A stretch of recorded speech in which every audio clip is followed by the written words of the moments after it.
Hello student, today I am going to start new chapter coordination compound. Coordination compound means many transition metals form a large number of complex compound in which metal atoms are bounded to a number of anions or neutral molecules. Such compound are called coordination compound. For example, potassium ferrocyanide, nickel tetracarbonyl etc. It means कि बहुत से transition metal एक अलग तरीके के anions या neutral molecule से एक कॉम्प्लेक्स कंपाउंड बनाते हैं जिसे हम कोऑर्डिनेशन कंपाउंड कहते हैं। जैसे ये है, यहाँ पे देखिए ट्रांजिशन मेटल में ये आयरन है और ये साइनाइड इसके चारों तरफ एक ग्रुप में घिरा हुआ है, तो ये एक तरह से कॉम्प्लेक्स कंपाउंड बना रहा है। तो इस तरह के जो मॉलिक्यूल्स होते हैं जिसमें ट्रांजिशन मेटल और जो ग्रुप ऑफ एटम है वो एक दूसरे से बाउंड होके एक कॉम्प्लेक्स कंपाउंड बनाते हैं, उन्हें क्या कहा जाता है? Coordination compound. Now the coordination entity. अब कोऑर्डिनेशन कंपाउंड को समझने के लिए बहुत सी टर्म्स समझने आवश्यक होते हैं। जैसे पहला आ गया कोऑर्डिनेशन एंटिटी, फिर है सेंट्रल मेटल एटम या लिगेंड। ठीक है, तो एक एक करके हम इसको समझते जाएंगे। पहला आ गया coordination entity. It constitutes a central metal atom or ion bounded to a fixed number of ion or molecules. Coordination entity का मतलब कि ऐसी एंटिटी जहां पे central metal ion large number of ion या मॉलिक्यूल से बाउंडेड होता है। जैसे यहाँ पे हम कोबाल्ट है, तो कोबाल्ट किसके साथ यहाँ पे बॉन्ड बनाया है? क्लोरीन के 3 एटम के साथ और अमोनिया के 3 एटम के साथ। तो ये पूरा क्या है? कोऑर्डिनेशन एंटिटी है। ठीक, ये जो बिग स्क्वायर ब्रैकेट लगा हुआ है, इसी को, इसके अंदर जितने भी सेंट्रल मेटल के साथ जितने भी मॉलिक्यूल इससे जुड़े हुए हैं, ये पूरी क्या है? कोऑर्डिनेशन एंटिटी के अंदर आता है। ठीक है, तो it is a coordination entity in which cobalt ion is surrounded by 3 ammonia molecule and 3 chloride ions.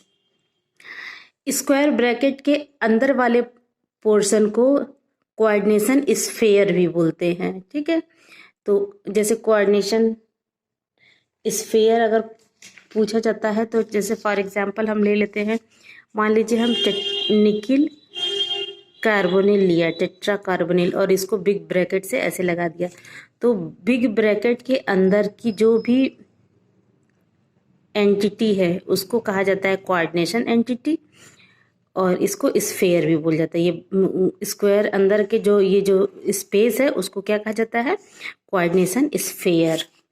Next आ जाता है सेंट्रल मेटल और ion. It is in a coordination entity the atom to which fixed number of groups are bound in a definite geometrical arrangement around it is called central metal atom or ion.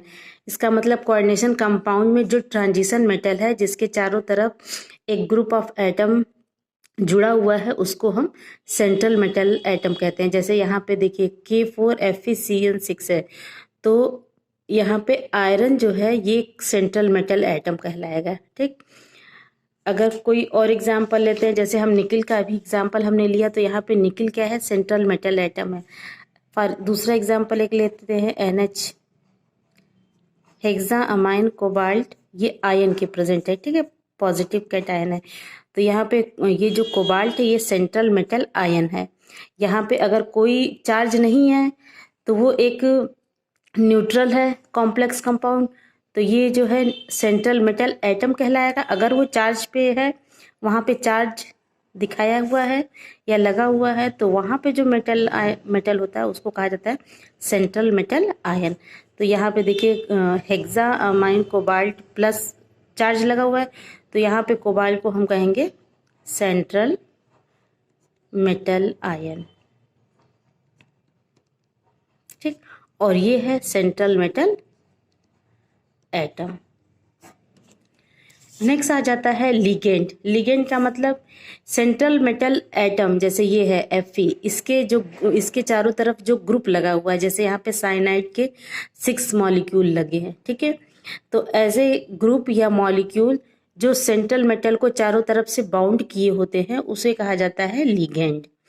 ये positive भी हो सकते हैं, negative भी हो सकते हैं और न्यूट्रल भी हो सकते हैं। जैसे मान लीजिए H2O ये है न्यूट्रल लिगेंड, Cn- ये है नेगेटिव लिगेंड और NO+ ये है पॉजिटिव लिगेंड। तो लिगेंड मीन्स अ मॉलिक्यूल और आयंस और group that is bounded to the metal atom or ion in a complex or coordination compound by the coordinate bond is called ligand. It may be neutral, positive or negatively charged. Next आ जाता है denticity. ये ligands के अंदर ही एक और terms है denticity.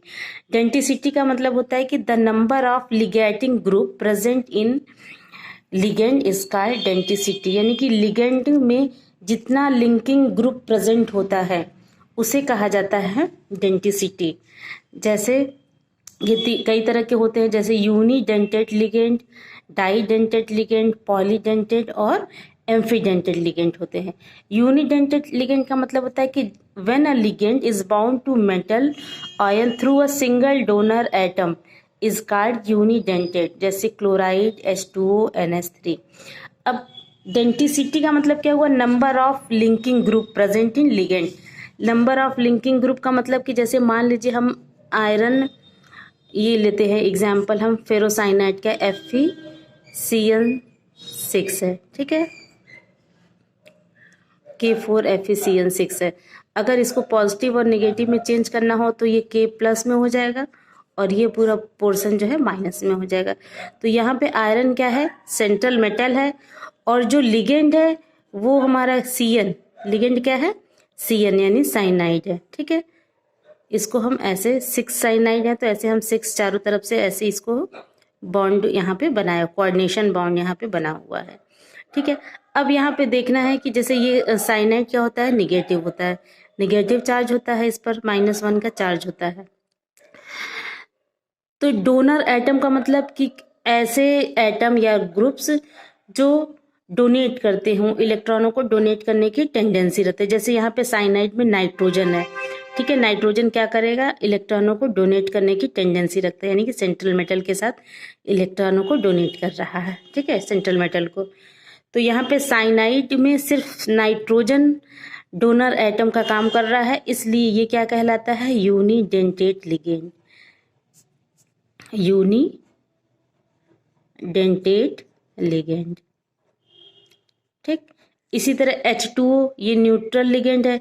यहाँ पे ऑक्सीजन के पास जो है लोन पेयर ऑफ इलेक्ट्रॉन होते हैं, तो यहाँ पे सिर्फ ऑक्सीजन ही डोनेट कर सकता है, डोनर एटम की तरह काम करता है, इसलिए यहाँ पे ये भी एक तरह का यूनिडेंटेड लिगेंड हो गया, ठीक है। यहाँ पे ऑक्सीजन क्या है? डोनर एटम की तरह काम कर रहा है।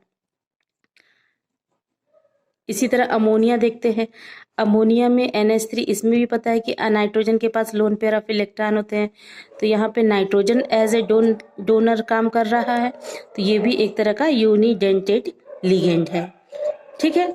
तो ऐसे लिगेंड या ग्रुप जिसमें सिर्फ एक डोनर एटम हो तो उसको कहा जाता है यूनिडेंटेड लिगेंड।